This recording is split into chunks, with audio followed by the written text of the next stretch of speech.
ನಮಸ್ಕಾರ.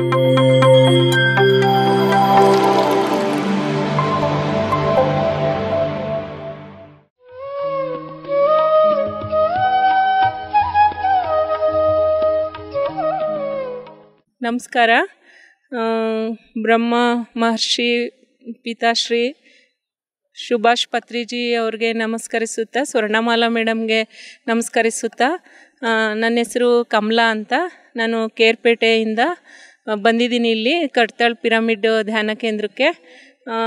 ನಾನು ಆಗಸ್ಟ್ ತಿಂಗಳಲ್ಲಿ ಧ್ಯಾನಕ್ಕೆ ಬಂದಿದ್ದು. ನಾನು ಯೂಟ್ಯೂಬ್ ಚಾನಲಲ್ಲಿ ನೋಡಿಕೊಂಡು ಧ್ಯಾನ ಅಂದರೆ ಏನು ಅಂತ ಸ್ವಲ್ಪ ಗೊತ್ತಾಗಿರಲಿಲ್ಲ.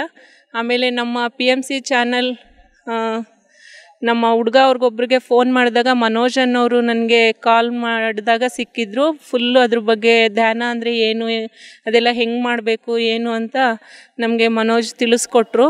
ಮತ್ತು ಕಾಂಟ್ಯಾಕ್ಟ್ ಹೆಂಗೆ ಮಾಡಬೇಕು ಅಂತೆಲ್ಲ ತಿಳಿಸ್ಕೊಟ್ರು. ಆಮೇಲೆ ನಾನು ಆನ್ಲೈನ್ ಕ್ಲಾಸ್ ಅಟೆಂಡ್ ಮಾಡೋಕ್ಕೆ ಶುರು ಮಾಡಿದೆ.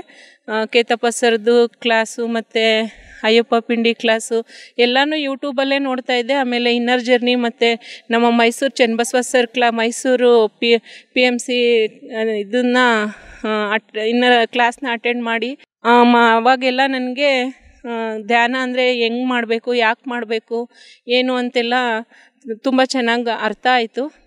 ನಾನು ಒಂದು ನೋವಲ್ಲಿ ತುಂಬ ಬಳಲ್ತಾ ಇದ್ದೆ. ಅದರಿಂದ ಹೊರಗಡೆಗೆ ಬರೋಕ್ಕೆ ನನಗೆ ಧ್ಯಾನನೇ ಮಾರ್ಗದರ್ಶಿ ಆಯಿತು. ಅದರಿಂದ ಇವಾಗ ನಾನು ತುಂಬ ಚೆನ್ನಾಗಿದ್ದೀನಿ. ತುಂಬ ಡಿಪ್ರೆಷನ್ಗೆ ಹೊರ್ಟೋಗಿದ್ದೆ. ಅದು ಹೇಳೋಕ್ಕಾಗಲ್ಲ, ಅಂಥ ನೋವಲ್ಲಿದ್ದೆ ನಾನು. ತುಂಬ ಡಿಪ್ರೆಷನ್ಗೆ ಹೋಗಿ ನಮ್ಮ ಇದು PMC ಚಾನಲ್ ಮಕ್ಳಿಗೆ ಕೂಡ ಬೈದ್ಬಿಟ್ಟಿದ್ದೀನಿ ನಾನು. ಅದನ್ನೆಲ್ಲ ಕ್ಷಮಿಸಿ ಇವತ್ತು ಅವರೆಲ್ಲ ಅಮ್ಮ ಅಂತ ನನಗೆ ಕರೀತಿದ್ದಾರೆ. ನಂಗೆ ತುಂಬ ಖುಷಿಯಾಗಿದ್ದೀನಿ. ಈಗ ನನ್ನ ನೋವು ಹೇಳ್ಕೊಳಕ್ಕಾಗಲ್ಲ, ಅಷ್ಟು ನೋವುಗಳಿಂದ ನಾನು ಇವಾಗ ಹೊರಗಡೆಗೆ ಬರ್ತಾ ಇದ್ದೀನಿ. ಇವಾಗ ನಾವು ಕಡ್ತಾಲ್ ಧ್ಯಾನ ಮಾಡ್ಲಿಕ್ಕೆ ಬಂದಿದ್ದೀವಿ. ಇಷ್ಟೊಂದು ಇವಾಗ ಅನುಭವಗಳು, ತುಂಬ ಅನುಭವಗಳಾಗಿದೆ ನನಗೆ. ತುಂಬ ತುಂಬ ತುಂಬ ಅಂದರೆ ತುಂಬ ಅನುಭವ ಆಗ್ತಾಯಿದೆ. ಧ್ಯಾನದಲ್ಲಿ ತುಂಬಾ ಒಂದು ಅನುಭವ ಚೆನ್ನಾಗಿದೆ ನನಗೆ. ಅನುಭವ ಅಂದರೆ ನಾನು ಧ್ಯಾನ ಕೂತ್ಕೊಂಡಾಗ ಆಲೋಚನೆಗಳು ಜಾಸ್ತಿ ಬರ್ತಾಯಿತ್ತು, ಯೋಚನೆಗಳು. ಧ್ಯಾನ ಕೂತ್ಕೊಂಡಾಗೆಲ್ಲ ಎಷ್ಟೋ ಸಲ ಅಳ್ತಾ ಇದ್ದೆ. ಇವಾಗ ಅಳೋದೆಲ್ಲ ಕಡಿಮೆ ಆಗಿದೆ. ಧ್ಯಾನ ಅನುಭವಗಳು ಅಂದರೆ ನಾನೇ ಬೇರೆಯವ್ರಿಗೆ ಹೇಳೋ ಥರ ಆಗಿದ್ದೀನಿ ಇವಾಗ. ನಾನೇ ಬೇರೆಯವ್ರಿಗೆ ಹೇಳ್ತಾ ಇದ್ದೀನಿ. ನಮ್ಮ ಮನೇಲೂ ಎಲ್ಲರಿಗೂ ಧ್ಯಾನ ಪರಿಚಯ ಮಾಡಿಕೊಡ್ತಾ ಇದ್ದೀನಿ. ನಮ್ಮ ಮನೇಲಿ ಗ್ರೂಪ್ ಮೆಡಿಟೇಷನ್ ಮಾಡ್ತಾಯಿದ್ದೀವಿ. ಗ್ರೂಪ್ ಮೆಡಿಟೇಷನ್ ಮಾಡ್ತಾಯಿದ್ದು ನಾನು ಹೇಳ್ಕೊಡೋ ಲೆವೆಲ್ಗಾಗಿದ್ದೀನಿ ಇವಾಗ. ಮತ್ತು ಪತ್ರಿಜಿ ಸರ ಆಶೀರ್ವಾದ ಸಿಕ್ಕಿದೆ ನನಗೆ. ತುಂಬ ಖುಷಿ ಆಗ್ತಾಯಿದೆ. ಇವಾಗ ನನ್ನ ನೋವುಗಳೆಲ್ಲ ಮರೆತು ತುಂಬ ಹ್ಯಾಪಿಯಾಗಿರೋಕ್ಕೆ ಪ್ರಯತ್ನ ಮಾಡ್ತಾಯಿದ್ದೀನಿ. ಖುಷಿಯಾಗಿದ್ದೀನಿ ಕೂಡ. ಎಲ್ಲರ ಜೊತೆ ಮಿಂಗಲ್ ಆಗ್ತೀನಿ. ತುಂಬ ಜನ ಸೀನಿಯರ್ ಮಾಸ್ಟರ್ ನನಗೆ ತುಂಬ ಸಪೋರ್ಟ್ ಮಾಡಿದ್ದಾರೆ, ನನ್ನ ಮೋಟಿವೇಟ್ ಮಾಡಿದ್ದಾರೆ. ತುಂಬ ಜನ ಇಲ್ಲಿ ಎಷ್ಟು ಅಂದರೆ ನಮಗೆ ಗೊತ್ತಿರೋ ಜನಗಳು ನಾರ್ಮಲ್ ಧ್ಯಾನದಲ್ಲಿ ಇಲ್ಲದೆ ಇರೋರು ನೋಡಿದರೆ ಯಾಕೆ ಮಾತಾಡಿಸ್ಬೇಕು ಅನ್ನೋ ಈಗೋದಲ್ಲಿ ಹೋಗ್ತೀವಿ ನಾವು. ಫಸ್ಟು ಧ್ಯಾನಕ್ಕೆ ಬಂದಮೇಲೆ ಎಲ್ಲೋ ನೋಡಿದರೆ ಬಂದು ಹಗ್ ಮಾಡ್ತಾರೆ, ಓಡ್ ಬಂದು ಪ್ರೀತಿಯಿಂದ ಮಾತಾಡಿಸ್ತಾರೆ. ಆ ಪ್ರೀತಿನ ನಾನು ಇಲ್ಲಿ ಧ್ಯಾನದಲ್ಲಿ ಕಂಡುಕೊಂಡಿದ್ದೀನಿ. ಅವ್ರು ಯಾರೋ ನಾವ್ಯಾರೋ ಒಬ್ಬೊಬ್ರಿಗೆ ಗೊತ್ತೇ ಇರಲ್ಲ. ಕಂಡಾಗ ಆ ನಗುಮುಖ, ಆ ಎಲ್ಲ ನೋವನ್ನ ಮರೆಸೋ ಶಕ್ತಿ ಆ ಧ್ಯಾನಿಗಳಲ್ಲಿದೆ. ಅವರೆಲ್ಲ ಧ್ಯಾನದ ಅನುಭವದಿಂದ ಈಗ ನಾನು ಒಂದು ಧ್ಯಾನಿಯಾಗಿದ್ದೀನಿ. ನಾನೊಂದು ಸಲ ಧ್ಯಾನ ಮಾಡ್ತಾ ಇರಬೇಕಾದ್ರೆ ನಮ್ಮ Mysuru Channabasava sir class attend ಮಾಡ್ತಾ ಇದ್ದೆ. ಆವಾಗ ಧ್ಯಾನದಲ್ಲಿ ನನಗೆ ಗೊತ್ತೇ ಇಲ್ಲ, ನಾನು ಧ್ಯಾನದೊಳಗಡೆ ಧ್ಯಾನ ಮಾಡ್ಕೊಂಡು ಹೊರಟೋಗಿದ್ದೆ. ಆವಾಗ ನನ್ನ ದೇಹ ನನಗೆ ಕಾಣಿಸ್ತಾ ಇತ್ತು, ಅಂದರೆ ಆಕಾರ ಮಾತ್ರ ಕಾಣಿಸ್ತಾ ಇತ್ತು. ನಾನು ಎಲ್ಲೋ ತೇಲ್ಕೊಂಡು ಹೋಗ್ತಾ ಇದ್ದೀನಿ, ನೆಲದ ಮೇಲೂ ಇಲ್ಲ, ಏನು ಗ್ರಿಪ್ ಇಲ್ಲದೆ ಕೂತಿದ್ದೀನಲ್ಲ ಅನ್ನೋದೊಂದು ಅನುಭವ ಆಗ್ತಾಯಿತ್ತು. ಆವಾಗ ನಾನು ಎಲ್ಲಿ ಬಂದಿದ್ದೀನಿ ಅಂತ ಗೊತ್ತಾಗ್ತಿರ್ಲಿಲ್ಲ. ನೇಚರ್ ಎಲ್ಲ ಬ್ಲ್ಯಾಕ್ ಕಾಣಿಸ್ತಿತ್ತು, ನೇಚರ್ ಎಲ್ಲ ಕಾಣಿಸ್ತಾ ಇತ್ತು. ಮತ್ತು ಇದು ಎಲ್ಲ ಜನಗಳೆಲ್ಲ ಒಂಥರ ಕಾಣಿಸ್ತಾ ಇದ್ದಾರೆ, ಆದರೆ ಯಾರು ನನಗೆ ಸಿಗ್ತಾ ಇಲ್ಲ. ನಾನು ಎಲ್ಲೋ ತೇಲಾಡ್ತಿರೋ ಥರ ಅನ್ನಿಸ್ತಿತ್ತು. ಆಮೇಲೆ ನಾನು ಇದೇನು ಹಿಂಗೆ ಆಗ್ಬಿಡ್ತಲ್ಲ ಅಂದ್ಬಿಟ್ಟು ಗ್ರಿಪ್ಪೇ ಸಿಗ್ತಿಲ್ವಲ್ಲಪ್ಪ ಅಂತ ನಾನು ಒಂಥರ ಇದು ಮಾಡ್ತಾ ಇರಬೇಕಾದ್ರೆ ಆಮೇಲೆ ಹಿಂಗೆ ಕೈ ತಡಿಸ್ಬೇಕಾದ್ರೆ ಬೆಡ್ ಸಿಕ್ತು. ಆಮೇಲೆ ತಟಾತಂತಪ್ಪ ಬೆಡ್ ಸಿಕ್ತಲ್ಲ ಅಂತ ನಾನು ಅಲ್ಲೇ ಮತ್ತೆ ಧ್ಯಾನದೊಳಗಡೆ ಕೂತ್ಕೊಳ್ಬೇಕಾದ್ರೆ ನಮ್ಮ ಚನ್ನಬಸವ ಸರು ತಿರುಪತಿದು ಒಂದು ತೆಲುಗುಯಿಂದ ಕನ್ನಡಕ್ಕೆ ಟ್ರಾನ್ಸ್ಲೇಟ್ ಮಾಡಿ ಒಂದು ಸ್ಟೋರಿನ ಹೇಳ್ತಾಯಿದ್ರು. ಆವಾಗ ನನಗೆ ಸರ್ ನನಗೆ ಹಿಂಗೆ ಆಗ್ತಾಯಿದೆ ಅಂತ ನಾನು ಹೇಳ್ಕೊತಾ ಇದ್ದೀನಿ. ಅದು ಚನ್ನಬಸವ ಸರ್ಗೆ ಕೇಳಿಸ್ತಾ ಇರಲಿಲ್ಲ. ಆಮೇಲೆ ನಾನು ಹಾಗೇ ಮತ್ತೆ ಧ್ಯಾನಕ್ಕೆ ಹೊರಟೋದೆ. ನಾನು ಕಣ್ಬಿಟ್ಟಾಗ 5 ಗಂಟೆಗೆ ಧ್ಯಾನ ಕೂತ್ಕೊಂಡಿದ್ದೆ, 7 ಗಂಟೆ 53 ನಿಮಿಷಕ್ಕೆ ಎಚ್ಚರ ಆಯಿತು ನನಗೆ. ಅವಾಗ ನಾನು ತುಂಬ ಟಯರ್ಡ್ ಆಗಿಬಿಟ್ಟಿದ್ದೆ. ಮತ್ತು ಹಂಗೆ ಸ್ವಲ್ಪ ರೆಸ್ಟ್ ಮಾಡಿ ರಿಲ್ಯಾಕ್ಸ್ ಮಾಡಿ ಹೊರ್ಗಡೆಗೆ ಬಂದೆ. ಅವಾಗ ನಾನು ಕೇಳಿದ್ದಕ್ಕೆ ಸರ್ನ ಹಿಂಗಾಗೋಯ್ತು ಅಂದಿದ್ದಕ್ಕೆ ನೀವು ಇದು ಏನೋ ಒಂಥರ ಇನ್ನರ್ ಜರ್ನಿ ಥರ ಆಗಿದೆ, ಅದೇ ಮೇಡಮ್ ನಮ್ಮೊಳಗೆ ನಾವು ಹೋಗಿ ಅರ್ಥ ಮಾಡ್ಕೊಳ್ಳೋದು ಅದನ್ನೇ ಅಂತ ಹೇಳಿದ್ರು. ತುಂಬ ಎಕ್ಸ್ಪೀರಿಯೆನ್ಸ್ ಆಗ್ತಾಯಿದೆ, ಇದನ್ನೇ ಕಂಟಿನ್ಯೂ ಮಾಡಿ ಅಂತ ಹೇಳಿದ್ರು. ಮತ್ತು ನಾನು ದಿನದಲ್ಲಿ ಒಂದು 4 ಸಲ ಧ್ಯಾನ ಮಾಡ್ತಾಯಿದ್ದೀನಿ. ನಮ್ಮ ಮನೆಯಲ್ಲಿ ಗ್ರೂಪ್ ಮೆಡಿಟೇಷನ್ ಮಾಡ್ತೀವಿ. ನಮ್ಮ ಕೇರ್ಪೇಟೆಯಿಂದ ರವಿ ಸರ್ ಅಂತ ಅವ್ರ ಮನೇಲಿ ಗ್ರೂಪ್ ಮೆಡಿಟೇಷನ್ ಮಾಡ್ತಾಯಿದ್ದೀವಿ. ಮತ್ತು ಇನ್ನರ್ ಜರ್ನಿ ಕ್ಲಾಸ್ ಅಟೆಂಡ್ ಮಾಡ್ತೀನಿ. ಮತ್ತು ಚನ್ನಬಸವ ಸರು ಲೈವ್ ಕ್ಲಾಸ್ ಅಟೆಂಡ್ ಮಾಡ್ತೀನಿ. ಧ್ಯಾನ ಮಾಡೋದೇ ಒಂದು ಸಾಧನೆ ಆಗ್ತಾಯಿದೆ. ಮತ್ತು ಇನ್ನೊಂದು ಸಲ ಜೀವನದರ್ ಕೇತಪ್ಪ ಸರ್ದು 41 ದಿನ ಅಂತರ್ಯಾನ ಕಾರ್ಯಕ್ರಮದಲ್ಲಿ ನಾನು ಅಟೆಂಡ್ ಮಾಡಬೇಕಾದ್ರೆ ಒಂದು ಧ್ಯಾನದಲ್ಲಿ ಏನಾಗೋಯ್ತು, ನಾನು ರಾಮಕೃಷ್ಣ ಪರಮಹಂಸ ಮತ್ತು ಶಾರದಾ ಮಾತೆ ಕಾಣಿಸಿದ್ರು. ಆದರೆ ಅದನ್ನು ನಾನು ಇದೇನು ಇವ್ರು ಕಾಣಿಸ್ತಿದ್ದಾರಾ, ಇವರು ಫೋಟೋದಲ್ಲಿದ್ದಾರಾ ಇಲ್ಲ ಎದುರಿಗೆ ಬಂದು ಕೂತಿದ್ದಾರಾ ಅಂತ ನಾನು ಇದು ಮಾಡ್ತಾಯಿದ್ದೆ. ಆಮೇಲೆ ಏನೋ ಇರ್ಬೋದೇನೋ ಅಂತ ಮತ್ತೆ ಅದನ್ನು ಅಲ್ಲಿಗೆ ಕೈಬಿಟ್ಟೆ. ಮತ್ತು ಇನ್ನೊಂದು ದಿನ ಶಾರದಾ ಮಾತೆ ಮಾತ್ರ ಧ್ಯಾನದಲ್ಲಿ ಬಂದರು. ಅವಾಗ ಏನಕ್ಕೆ ಇವ್ರು ಬರ್ತಿದ್ದಾರೆ ಅಂತ ಅಂದಾಗ ಅದು ಡೌಟ್ ಆಯಿತು. ಏನಕ್ಕೆ ಬರ್ತಿದ್ದೀರಾ ನೀವು ಅಂತ ಕೇಳಿದೆ. ಆದರೆ ಅವ್ರು ಬರೀ ಸ್ಮೈಲ್ ಮಾತ್ರ ಮಾಡಿದ್ರು. ಮತ್ತು ಇನ್ನೂ ಒಂದು ದಿನ ಅವರೇ ಬಂದರು. ಅವಾಗ ಮತ್ತೆ ನಾವು ಗಿರಿಜಾರಾಜನ್ ಸರ್ ಅಂತರ್ಯಾನ ಕಾರ್ಯಕ್ರಮದಲ್ಲಿ ಭಾಗವಹಿಸ್ತಾಯಿದ್ರು. ಮೇಡಮ್ನ ಕೇಳಿದೆ ನಾನು, ಯಾಕೆ ಈ ಥರ ಆಗ್ತಿದೆ ಅಂತ. ಮೇಡಮ್ ನೀವು ವ್ಯಾಕಿನ್ ಆಗ್ತಾ ಇದ್ದೀರಾ, ಅದನ್ನು ತುಂಬ ಕೇರ್ಫುಲ್ಲಾಗಿ ಧ್ಯಾನದಲ್ಲಿ ಹ್ಯಾಂಡ್ಲು ಮಾಡಿ ಧ್ಯಾನ ಬಿಡಬೇಡಿ ಅಂತ ಹೇಳಿದ್ರು. ಇದೊಂದು ಅನುಭವ ನನಗೆ ಆಗಿದೆ. ರಾಮಕೃಷ್ಣ ಪರಮಹಂಸ ಶಾರದಾ ಮಾತೆ ಅಂತ ಅಷ್ಟು ಕನ್ಫರ್ಮ್ ಆಗಿ ಸಡನ್ನಾಗಿ ಹೇಳಬೇಕು ಅಂದರೆ ಅದೊಂದು ಅನುಭವ, ಖುಷಿಯಾಗುತ್ತೆ. ಅವ್ರ ಹೆಸರೆಲ್ಲ ಎಷ್ಟು ಚೆನ್ನಾಗಿ ನೆನಪಿದೆ ನನಗೆ ಅಂತ. ಇದೊಂದು ಅನುಭವ ಆಯಿತು. ಮತ್ತು ಇನ್ನೊಂದು ದಿನ ಪೌರ್ಣಮಿ ಧ್ಯಾನ ಮಾಡಬೇಕಾದ್ರೆ ನನಗೆ ನಾನೇ 3 ಪಟ್ಟು ಅಷ್ಟು ದೇಹ ಗಾತ್ರ ಆಗ್ಬಿಟ್ಟಿತ್ತು.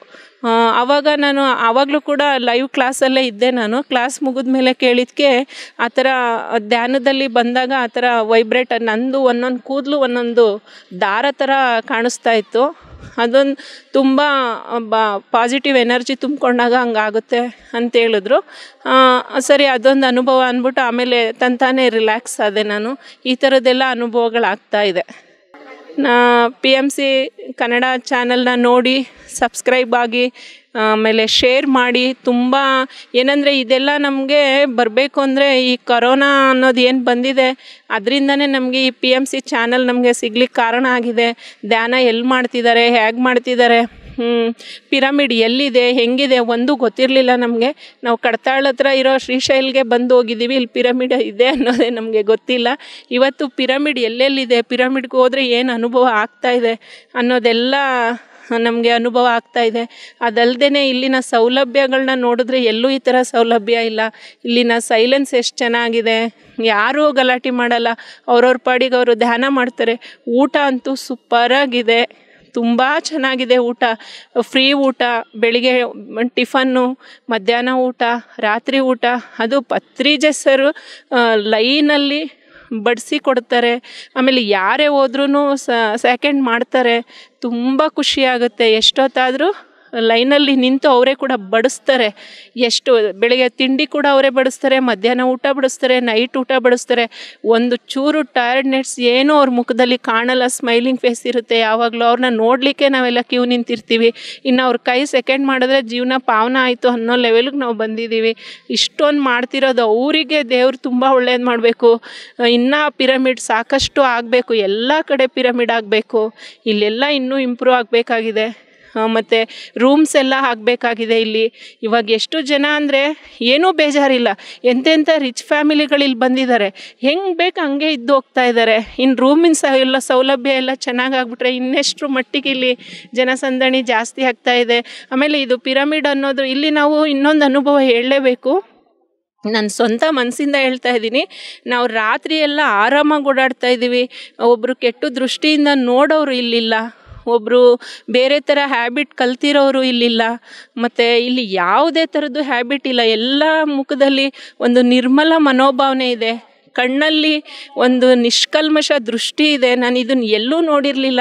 ಮೊದಲು ನಮ್ಮ ಮಹಾತ್ಮ ಗಾಂಧೀಜಿಯವರು ರಾಮರಾಜ್ಯ ಆಗಬೇಕು ನಮ್ಮ ಭಾರತ ದೇಶ ಅಂತ ಹೇಳಿದರು. ನಾನಿಲ್ಲಿ ಕಡ್ತಾಳ್ ಪಿರಮಿಡು ಧ್ಯಾನ ಕೇಂದ್ರದಲ್ಲಿ ಹೌದಲ್ವಾ. ಆಮೇಲೆ ರೂಮಲ್ಲಿ ನಮ್ಮ ಥಿಂಗ್ಸ್ ಎಲ್ಲ ನಾವು ಸೇಫ್ ಮಾಡೇ ಬರ್ತಾ ಇಲ್ಲ, ಯಾರು ಯಾವುದನ್ನು ಎತ್ಕೊತಾ ಇಲ್ಲ. ಅಷ್ಟರ ಮಟ್ಟಿಗೆ ಇಲ್ಲಿ ಸತ್ಯ ತುಂಬಿ ತುಳುಕ್ತಾ ಇದೆ. ನಾನು ಇದು ಸ್ವಂತ ಅನುಭವ ನನಗಾಗಿರೋದು. ಇದರಿಂದ ತುಂಬ ಖುಷಿ ಆಗ್ತಾ ಇದೆ. ಇದೆಲ್ಲ ನಡೀತಿರೋದು ಪತ್ರಿಜಿ ಸರಿಂದ. ಈ ಥರ ಸಾಧನೆನ ಯಾರೂ ಮಾಡಿರಲಿಲ್ಲ. ಈಗ ಹೆಂಗಾಗ್ತಿದೆ ಎಲ್ಲ, ಒಂದು ಗಂಡು ಮಕ್ಕಳು ರೋಡಲ್ಲಿ ಬರ್ತಾಯಿದ್ರೆ ಭಯ ಇರ್ತಿತ್ತು. ಇಲ್ಲಿ ಗಂಡು ಮಕ್ಕಳ ಈ ಹೋಗ್ತಿದಾರ ಬಿಡ್ತಿದಾರ ಒಂದೂ ಅರ್ಥ ಆಯ್ತಿಲ್ಲ. ನಮ್ಮ ಪಾಡಿಗೆ ನಾವು ಲೀಲಾಜಾಲವಾಗಿ ಓಡಾಡ್ತಿದ್ದೀವಿ, ಯಾರು ಭಯನೂ ಇಲ್ಲ. ಎಷ್ಟೊತ್ತು ರಾತ್ರಿ ಕೂಡ ಓಡಾಡ್ತಾ ಇದ್ದೀವಿ. ನನಗಿಲ್ಲಿ ರಾಮರಾಜ್ಯ ಕಂಡೇ ಇಲ್ಲಿ ನಾನು ಕಡ್ತಾಳಲ್ಲಿ. ತುಂಬ ಖುಷಿ ಆಗ್ತಾ ಇದೆ ನನಗೆ. ಆಮೇಲೆ PMC ಚಾನಲ್ ಅವ್ರಿಗೆ ತುಂಬ ಧನ್ಯವಾದ ಹೇಳೋಕ್ಕೆ ಇಷ್ಟಪಡ್ತೀನಿ. ಮೇಯ್ನು ಧ್ಯಾನದಲ್ಲಿ ನಾವು ವಯಸ್ಸಾಗಿರೋರು ವಯಸ್ಸಾದ್ಮೇಲೆ ಧ್ಯಾನಕ್ಕೆ ಹೋಗಬೇಕು, ಇವಾಗೆಲ್ಲ ಹೋಗೋದು ಬೇಡ ಅಂತ ಯಾರನ್ನಾರು ಕರೆದ್ರೆ ಏಜ್ ಇರೋರ್ಗೆ ಏನಕ್ಕೆ ಧ್ಯಾನ, ಏಜ್ ಆದಮೇಲೆ ಹೋಗೋಣ ಅಂತ ಹೇಳ್ತಾರೆ. ನಿಜವಾಗ್ಲೂ ನಮ್ಮ ಸಮಾಜ ಉದ್ಧಾರ ಆಗಬೇಕು ಅಂದರೆ ಕಾಲೇಜ್ ಮಕ್ಕಳು ಏಜಲ್ಲಿರೋರು ಧ್ಯಾನಕ್ಕೆ ಬರಬೇಕು. ಮತ್ತು 3 ವರ್ಷದ ಮಗುವಿಂದ ಹಿಡಿದು 100 ವರ್ಷದ ಮುದುಕರ ತನಕನೂ ಧ್ಯಾನ ತುಂಬ ಅಗತ್ಯ ಇದೆ. ಮೆಮೊರಿ ಪವರ್ ಬರುತ್ತೆ, ಒಳ್ಳೆ ಸದ್ಗುಣ ಸಂಪನ್ನರಾಗ್ತಾರೆ. ಮೊದಲು ಕಾಲೇಜ್ ಏಜ್ ಮಕ್ಕಳು ಒಂದು 15 ವರ್ಷದಿಂದ 25 ವರ್ಷ ಆ ಏಜಲ್ಲಿ ಮಕ್ಕಳು ನಿಜವಾಗ್ಲೂ ಧ್ಯಾನಕ್ಕೆ ಬರಬೇಕು. ಇದು ವಯಸ್ಸಾದವ್ರಿಗಲ್ಲ, ಯೂಸ್ಗೆ ಇರೋದು. ಯುವಕರು ಬರಬೇಕು, ಯುವತಿಯರು ಬರಬೇಕು. ಇವತ್ತು ಈ ಮೊಬೈಲಿಂದ ಹೆಣ್ಮಕ್ಳು ಗಂಡ್ಮಕ್ಳು ಎಲ್ಲ ಅಡ್ಡದಾರಿ ಹಿಡಿತಿದ್ದಾರೆ. ನನ್ನ ಅನುಭವದಲ್ಲಿ ಹೇಳ್ತಾ ಇದ್ದೀನಿ, ಇದು ಯಾವುದೇ ತೋರಿಕೆಗೆ ಹೇಳ್ತಿಲ್ಲ. ಮಕ್ಕಳು ಬರಬೇಕು, ಮಕ್ಕಳು ಧ್ಯಾನ ಕಲಿಬೇಕು, ಒಳ್ಳೆ ಸದೃದಯಗಳಾಗಬೇಕು, ಮತ್ತು ಸದ್ಗುಣ ತಗೋಬೇಕು.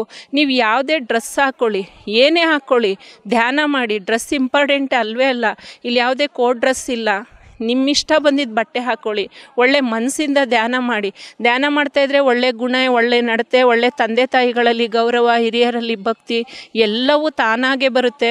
ಇದನ್ನು ಅನುಭವ ಪಡ್ಕೊಂಡ್ರೆ ಮಾತ್ರ ಇದೆಲ್ಲ ಬರೋದು. ಸುಮ್ಮನೆ ಹೇಳ್ಕೊಂಡ್ರು ನೋಡಿಕೊಂಡ್ರೆ ಬರಲ್ಲ. ಇದು ನಿಜವಾಗ್ಲೂ ಏನು ಯುವಕರಿದ್ದಾರೆ, ಯುವತಿಯರಿದ್ದಾರೆ, ಅವರು 100% ಧ್ಯಾನ ಮಾಡಲೇಬೇಕು.